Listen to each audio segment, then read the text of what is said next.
অ্যানাস কিচেনে আপনাদের সবাইকে স্বাগত। আশা করি সবাই ভালো আছেন।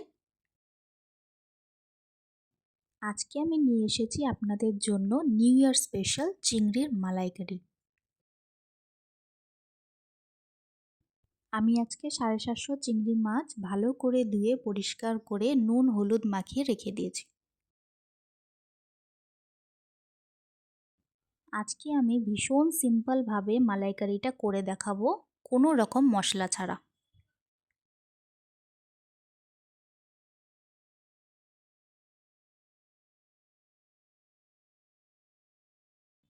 কড়াই গরম হলে 2 টেবিলস্পুন সর্ষের তেল ও 1 টেবিলস্পুন ঘি দিয়ে দিব। ঘি দিলে মাছগুলো একদম হার্ড হবে না, সফট থাকবে। 2-3টে এলাচ, 4-5টে লং ও 1 ইঞ্চি দারচিনি দিয়ে মাছগুলো ভেজে নেব।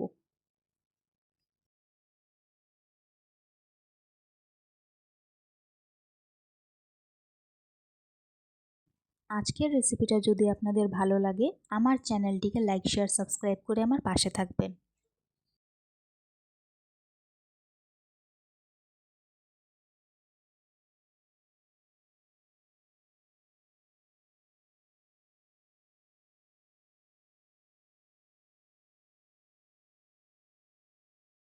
মাছগুলো হালকা ভেজে একটা বাটিতে উঠিয়ে রাখবো।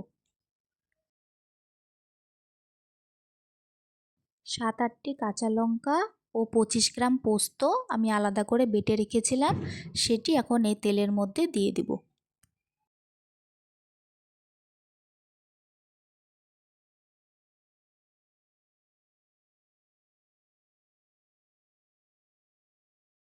এরপর ভালো করে কষিয়ে নিব তেল ছাড়া অবধি।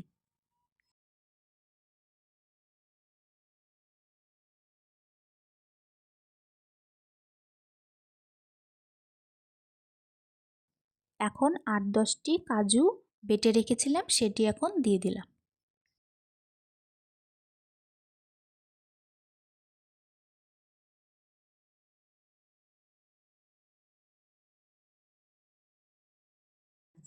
এরপর ভালো করে নাড়তে থাকবো যাতে নিচে লেগে না যায়। মিক্সি জারটা ধুয়ে অল্প করে জল দিয়ে কষাতে থাকবো।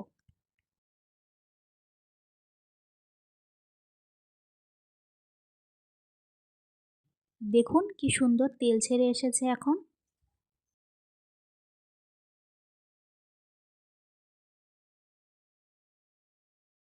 1 টেবিল স্পুন চিনি দিয়ে দিব, এতে টেস্টটা দ্বিগুণ হয়ে যাবে।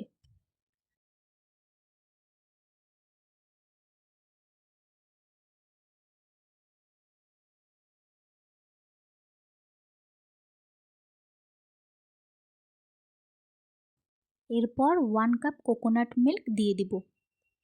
কোকোনাট মিল্কটি আমি বাড়িতেই তৈরি করে নিয়েছিলাম, আপনারা চাইলে বাজার থেকে যে কোনো ব্র্যান্ডের কোকোনাট মিল্ক দিতে পারেন। কোকোনাট মিল্ক দেওয়ার পর ভালো করে ফুটিয়ে নিব।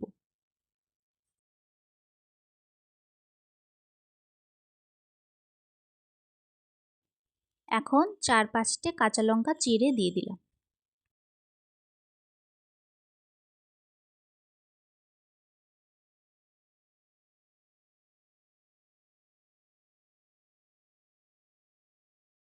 এখন ভাজা মাছগুলো দিয়ে দিব।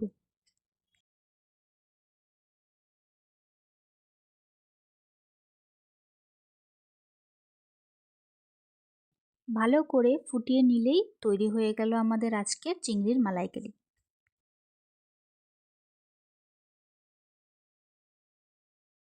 আজকের ভিডিও দেখার জন্য আপনাদের সবাইকে অনেক ধন্যবাদ। Happy new year! সবাই খুব ভালো থাকবেন।